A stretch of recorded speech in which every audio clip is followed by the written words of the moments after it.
Let's talk more NFL draft and get Emory Hunt's thoughts on a recent CBSSports.com mock draft.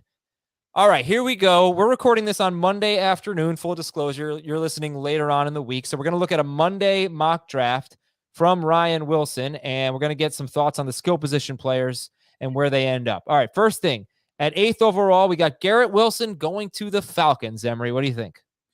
They do need help at wide receiver, and you wonder how it fits in with Marcus Mariota throwing the football. And as much as I like Mariota, you wonder how much prevalent the passing game will be, or will they be run heavy? So the fit, I'm not sure because I don't know about their passing game as of yet.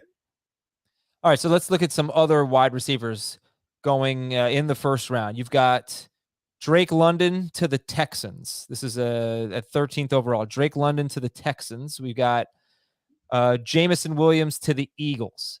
So what's a better fit there? London at a USC to the Texans, or Alabama's Jameson Williams to the Eagles, where he'd be hanging out with Devontae Smith? I like the London pick to the Texans because he gives them a bona fide number one right out of the gate that can play right away as a rookie.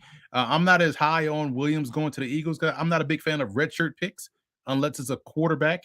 And so if you're going to go receiver there with the Philadelphia Eagles, I've said this before in this show, George Pickens gives them another bona fide stud outside that's different than what they have already on the roster. You look at a Jameson Williams, he's just like Devontae Smith as far as like these slim built fast guys. There's nothing wrong with having fast guys. We saw the Oilers do that with the run and shoot.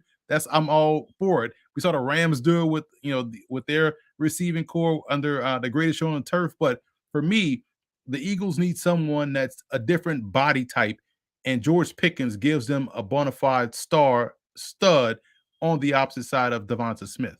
If Drake London made it down to 16, would you like that for the Eagles? And this mock, he goes 13 to the Texans. That would be something that I would definitely jump for joy for, because again, it gives you someone that will draw double coverage on the opposite side. Williams to me is a great receiver. As I said before, he's my number one overall receiver, but coming off the ACL injury, I'm a little bit more hesitant to spend the first round pick on him, especially if I'm going to use all three, because I expect all three to be impact players. Okay. And it was obviously a late ACL injury. We don't, hopefully he can be ready, but we just don't know. Let's see some other wide receivers. Now let's talk about the Packers, because they, in this mock draft by Ryan Wilson, he has them taking Treylon Burks and Chris Olave. He has them taking 2 wide receivers in the first round. They certainly need the help. What do you think?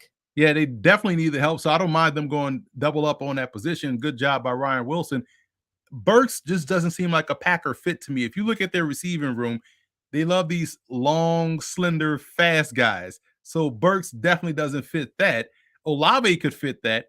And maybe if you take out Burks and put in a Christian Watson there, or even a Jameson Williams there, now you're cooking with grease, because that's what the Packers want. They want these long, slender, built like a lowercase L type receivers to really fly down a football field. Which team would you like to see take, if they're going to do it, take a running back late in the first round? Man, that's a great question. You said late in the first round. So if I'm thinking correctly, who picks late, I would love to see someone like Philly, honestly, take a running back. I think they need a foundational player. They got good pieces, and we know having a quarterback like Jalen Hurts will aid the run game. But man, if you have someone that teams have to account for consistently, that can be out there down in, down out, that you don't have to worry about injury. If a Breece Hall is there for Philadelphia, that makes total sense in my opinion. I'd like to see them just give the ball to Miles Sanders. But like you said, the injuries are a problem. But let's get a little Miles Sanders breakout in year 3. Yeah, and that's the thing. Giving him the football with his skill set alongside Jalen Hurts is what ideally you want. But the injuries, he puts the ball on the turf. Those are 2 things you don't have to worry about with Breece Hall. If he's there and the Eagles are with their 3rd first-round pick, I can see that being a sneaky spot for someone like Breece Hall.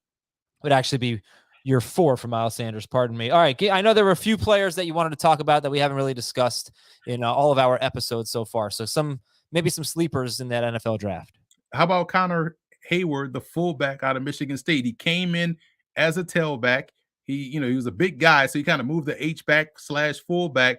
So he gives you a little bit of versatility, man. And I think he could be someone that could be a steal and be one of those guys that in the fantasy community talk about, robbing touchdowns from insert tailback. I can see that being Hayward's role. Miles Sanders. Exactly right. I can see him being that for Miles Sanders with the Eagles. Also, Austin Allen, the tight end for Nebraska, 6'8", automatically your red zone target. And he had a really good week of work at the NFLPA Collegiate Bowl out there in Pasadena. And Pierre Strong, we mentioned, I believe, briefly on this show, but this is someone that has a skill set to really hit the home run from anywhere on the field coming out of South Dakota State. You want the football in his hands. I think his day one impact will be as a returner, but also in the passing game, he can beat coverage going downfield, and he's one carry away from hitting that end zone.